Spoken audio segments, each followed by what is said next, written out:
वयम रक्षामः, दशों लोकों के स्वामी, चारों दिशाओं के कर्ता धर्ता, काल के काल, लंका नरेश दशानन रावण पधार रहे हैं।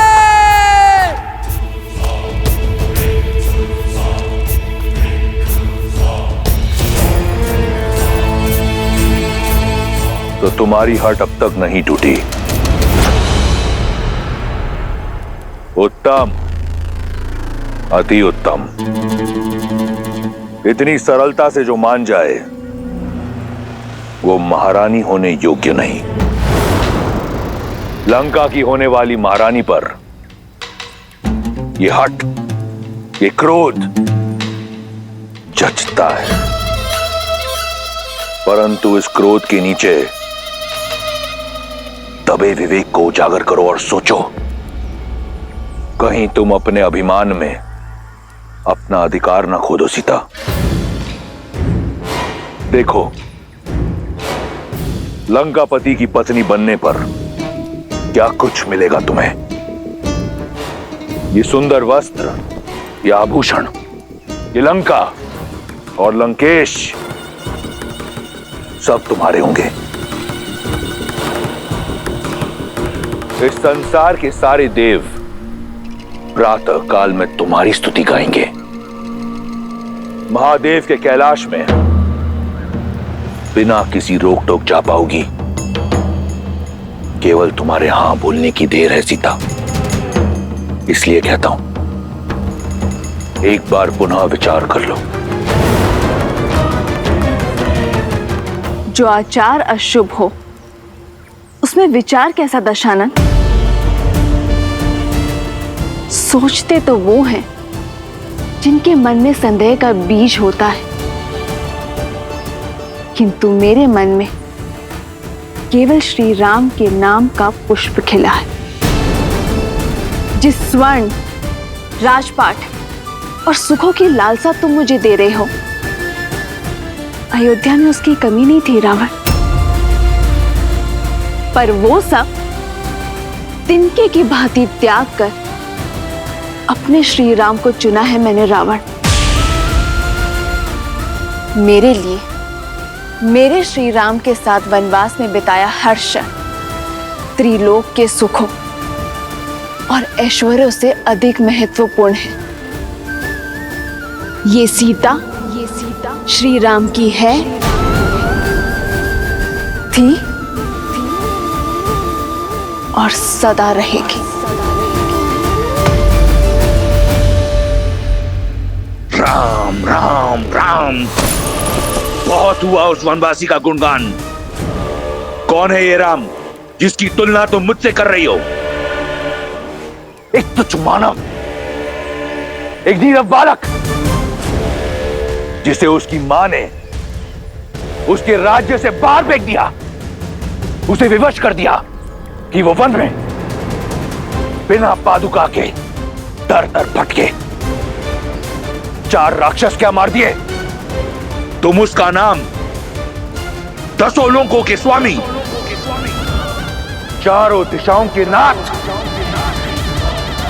लंकेश दशानन के साथ ले रही हो।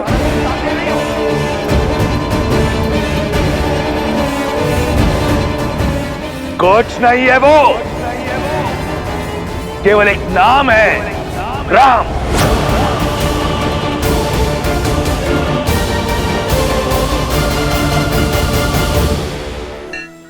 सत्य कहा रावण। राम का नाम तुम्हारे नाम के साथ नहीं लिया जा सकता, क्योंकि राम वो नहीं है जो अपने परिजनों पर अत्याचार करके सुख पर अधिकार प्राप्त करे।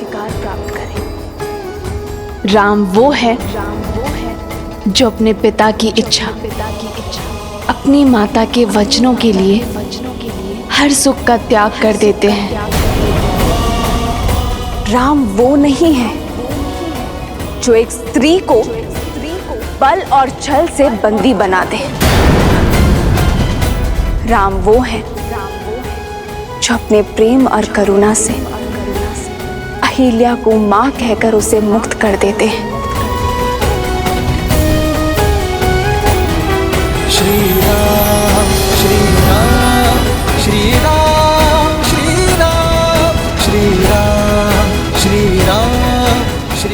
राम वो है जो पर स्त्री को स्पर्श करते हैं मातृत्व भाव से। राम वो है जिन्हें स्वयं महादेव ने मेरे लिए चुना है। राम वो है जिन्होंने खिलौने के भांति एक उंगली पर वो शिव धनुष उठा लिया था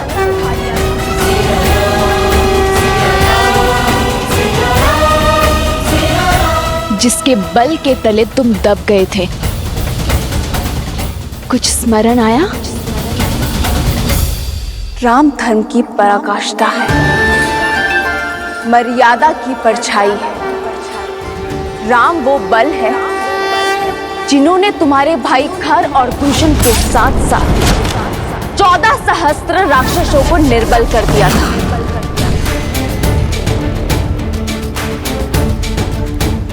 राम मेरी आत्मा है, मेरी आस्था है, मेरी शांति है, मेरे हर रोम के स्वामी है वो राम। राम करुणामयी है तो वो रुद्र भी है। यदि अपने पापों से मुक्ति चाहते हो तो छोड़ाओ मुझे मेरे श्री राम के पास। क्षमा याचना करो उनसे, तुम्हारा भी उद्धार कर देंगे वो। अन्यथा तुम्हारा अभिमान तुम्हारे साथ साथ संपूर्ण राक्षस कुल को लील जाएगा। राम एक छल है, एक भ्रम है जिसने तुम्हारे मन को अपने वश में कर रखा है। परंतु चिंता मत करो सीता, मैं शीघ्र ही सिद्ध कर दूंगा कि मैं राम से अधिक योग्य हूं। रावण भिक्षुक बनकर तुम्हारे द्वार पर अवश्य आया था, परंतु जो रावण तुम्हारे समक्ष खड़ा है वो तुमसे तुम्हारे प्रेम की याचना नहीं करेगा। वो रावण विवश कर देगा तुम्हें रावण के समक्ष नतमस्तक होने को। तुम स्वयं रावण से विवाह का प्रस्ताव स्वीकार करोगी और वो दिन दूर नहीं, क्योंकि इस रावण को ना सुनने का अभ्यास नहीं। तो अभ्यास कर लो रावण।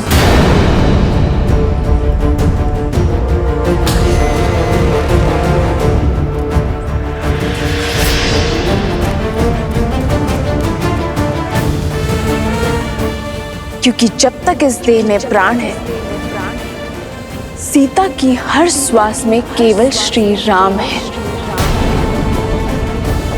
और यदि तुमने अपनी हट ना छोड़ी तो ना लंका रहेगी, ना लंकेश, ना तुम्हारा अस्तित्व रहेगा और ना तुम्हारा व्यक्तित्व।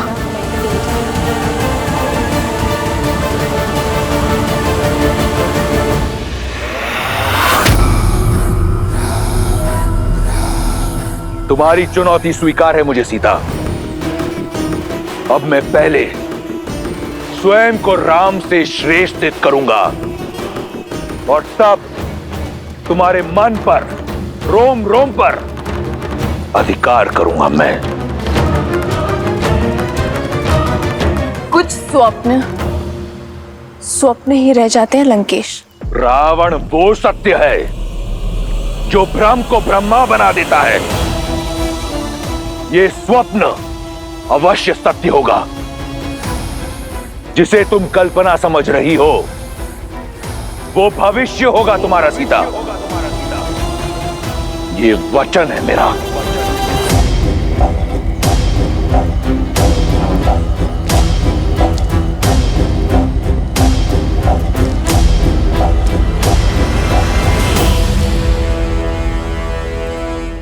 माता, वर्षों बीत गए। मां का स्नेह, उनके स्पर्श, उनके गोद से वंचित रहा हूं मैं। माता, यदि अनुमति हो तो आपके गोदी में सर रखकर तनिक विश्राम करना चाहता हूं।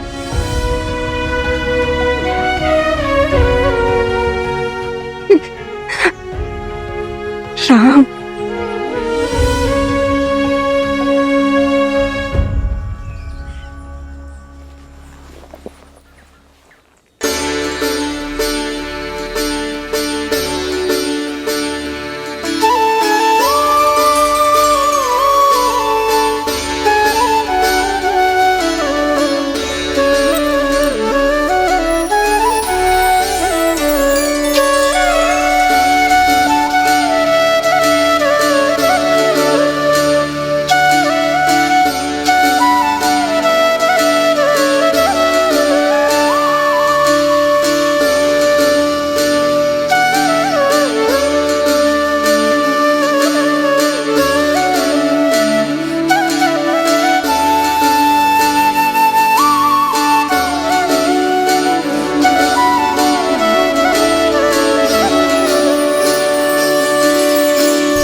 ये अश्रु कैसे राम?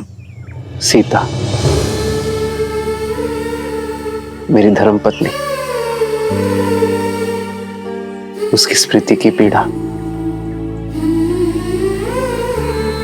मेरे नेत्रों के मार्ग से बाहर आ गई माँ। तो उनसे मिला ये? कहाँ है वो? इसी प्रश्न की तो खोज में हूं मैं माँ। उस दुष्ट रावण ने उसका अपहरण कर लिया है।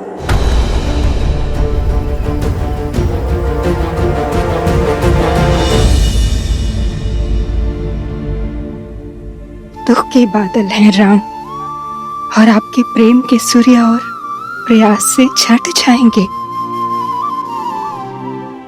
परंतु आशा का आंचल मत छोड़ना। कदापि नहीं माँ। एक ऐसे व्यक्ति को जानती हूँ जो सीता को खोजने में आपकी सहायता कर सकता है। कौन माता? कौन सहायता कर सकता है हमारी? वानरों की भूतपूर्व राजा सुग्रीव, जो अपने भाई से छुपकर ऋषिमुख पर्वत की शरण में रहते हैं। वन्य मार्ग का राज वानरों से अधिक कौन जानता है? और उनकी गति अति तीव्र होती है। पर वो मेरी सहायता क्यों करेंगे माता?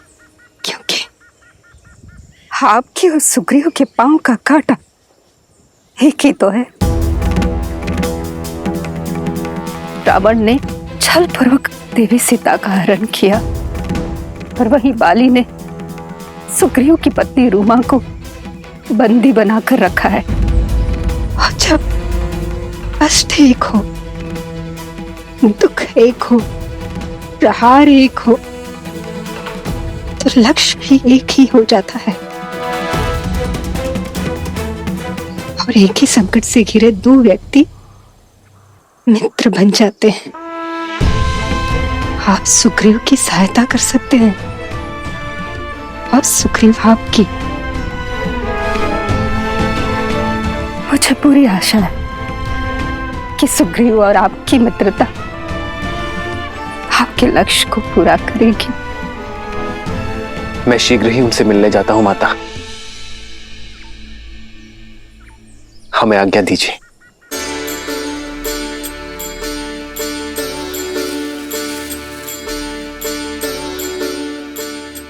आज मेरा उद्देश्य और प्रतीक्षा पूर्ण हुई राम। मुझे विश्वास है कि आपकी भी प्रतीक्षा और उद्देश्य शीघ्र पूर्ण होगा। जिस उद्देश्य से मैंने ब्रह्मलोक त्यागा था, वो उद्देश्य पूरा हुआ। मेरे साथ आपके प्रवास ने संसार को ये सीख दे दी है कि कोई भी व्यक्ति अपने कुल से नहीं, अपनी भक्ति, अपने उद्देश्य और भाव से बड़ा होता है राम। मुझे भी संसार से मुक्ति की आज्ञा दे राम, आज्ञा दे। और मुझे विश्वास है कि आप भी देवी सीता की प्रतीक्षा का अंत उसी तरह करेंगे जैसे मेरी प्रतीक्षा का अंत किया। राम नाम सुखदाई।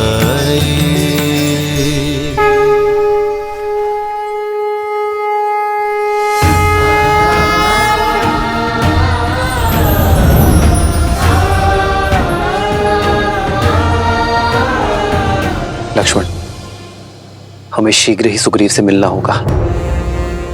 ऋषिमुख पर्वत की ओर प्रस्थान करना चाहिए।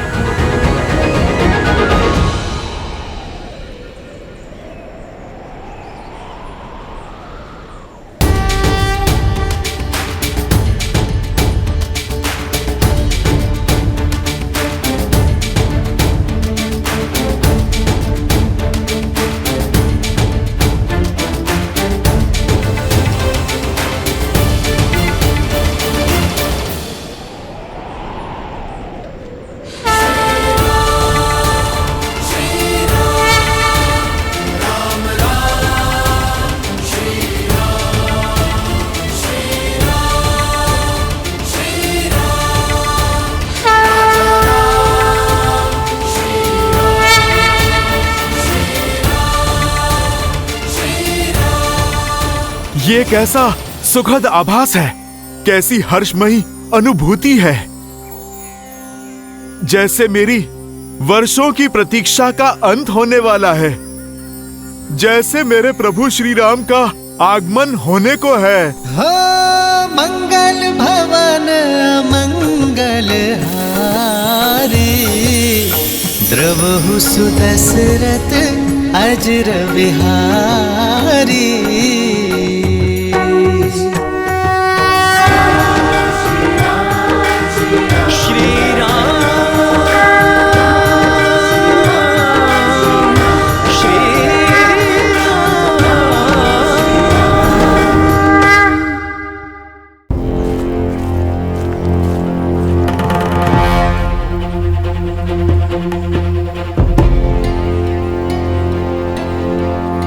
तुम्हारे राक्षस राज की स्मृति मंद है।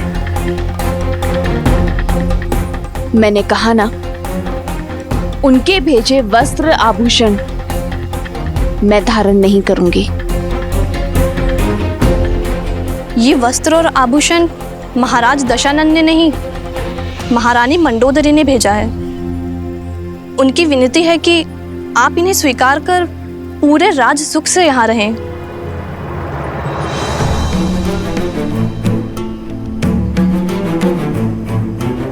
अपनी महारानी को मेरी चिंता करने के लिए धन्यवाद देना,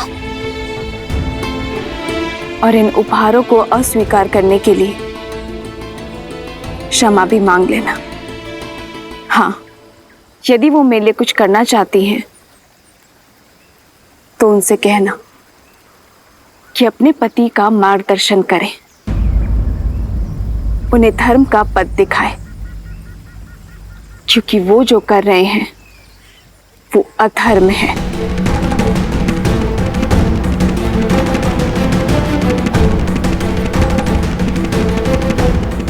बड़ी हठी हो तुम। पहले महाराज के प्रस्ताव को ठुकराया, अब महारानी की कृपा को अस्वीकार कर रही हो। ना भोजन ग्रहण कर रही हो, ना जल। मृत्यु तो निश्चित है तुम्हारी। या तो तुम भूख से मरोगी, नहीं तो तुम महाराज के कोप से हमारा आहार बनोगी। जिसके साथ राम का नाम हो उसे मृत्यु से नहीं, मृत्यु को उससे भय होता है। जब तक मैं अपने श्री राम के दर्शन ना पा लूं, तब तक मुझे कुछ नहीं हो सकता। वो बहुत दूर नहीं,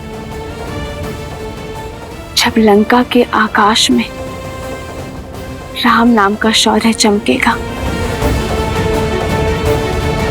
इसलिए तुम मेरी नहीं, अपने लंकेश की चिंता करो।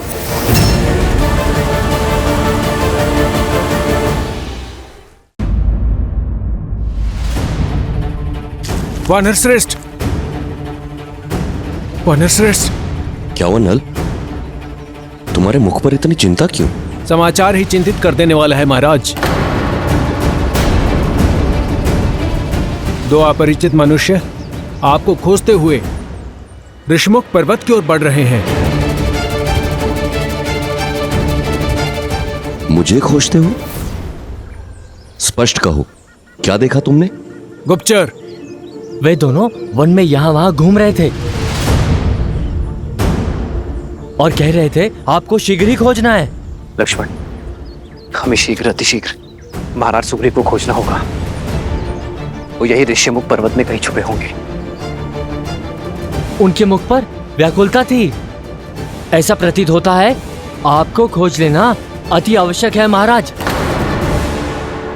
इतनी अधीरता केवल 2 बार आन पड़ती है, जब कोई विशेष याचना हो या फिर कोई योजना को पूर्ण करना हो।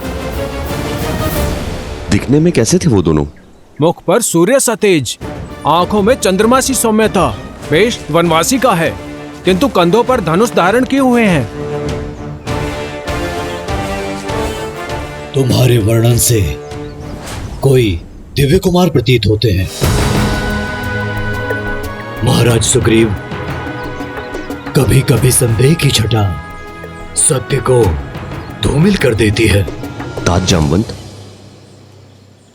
यदि वो वनवासी है तो ये बताइए कि उन्होंने धनुष क्यों रखा है? महाराज, आपका संदेह उचित है। लगता है बाली ने कोई छल किया हो। उन दोनों गुप्तचरों को वनवासी का वेश धरकर भेजा हो। स्वयं नहीं आ सकते, आपके लिए हत्यारे भेजे हो जो अवसर मिलते ही प्रहार करके आपको मार सकते हो।